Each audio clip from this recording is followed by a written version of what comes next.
As football season is coming to an end, so is the pride of the Southland's marching season. But the pride doesn't stop when football does.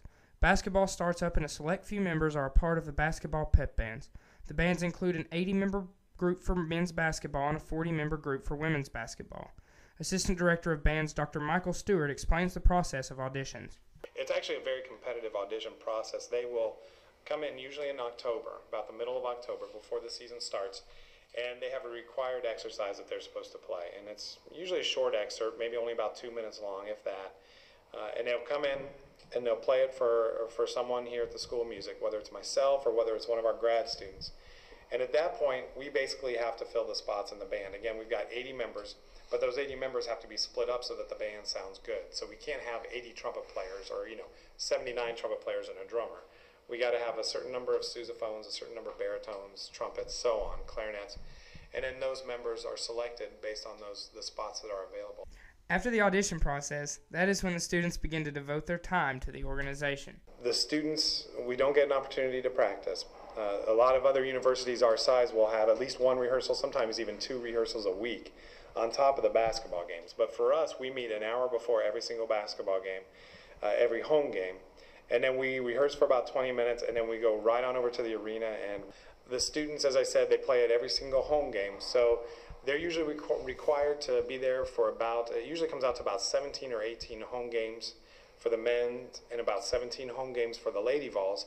And on top of that, we cover about 10 games or so during the winter break, where if students are in town, they can come in and they can join our alumni band and they can play during those games as well. So it's a very active season. They can play at upwards of almost 25 to 27 games each year if they wanted to. The band is full of students, of course. At basketball games, they are a part of the student section. The band is located in the heart of the student section, and they help lead the cheers and are vital to the atmosphere, as drum major and Pep Band member Alex White alludes to. We consider ourselves students, first of all. We're in the band, but that's only when we play, right? Every other time we're just part of the student section, and we're encouraged to be part of the game. We're encouraged to cheer as loud as we can, and we try to do that. So yeah, we try to support our team, and we definitely feel a part of the student section. The Pep Bands don't stop at home games, however. Although they are not allowed to travel with the team on the road, they do travel to the SEC and NCAA tournaments at the request of the university.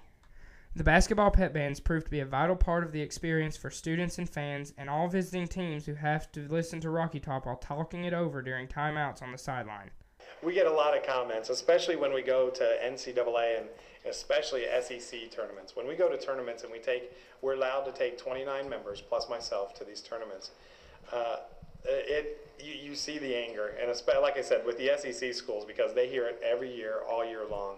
And so when you go play at Kentucky in the SEC, semifinals like we did last year, before we even start to play it, they try to drown out the cheer as much as they can. And but it's one of those things that we're fortunate to have. There are so many schools around the country that would love to have a song like Rocky Top that gets our crowd pumped up and into the game. It's something that is a trademark really of the band. When you hear Rocky Top, the first thing in your mind is Tennessee.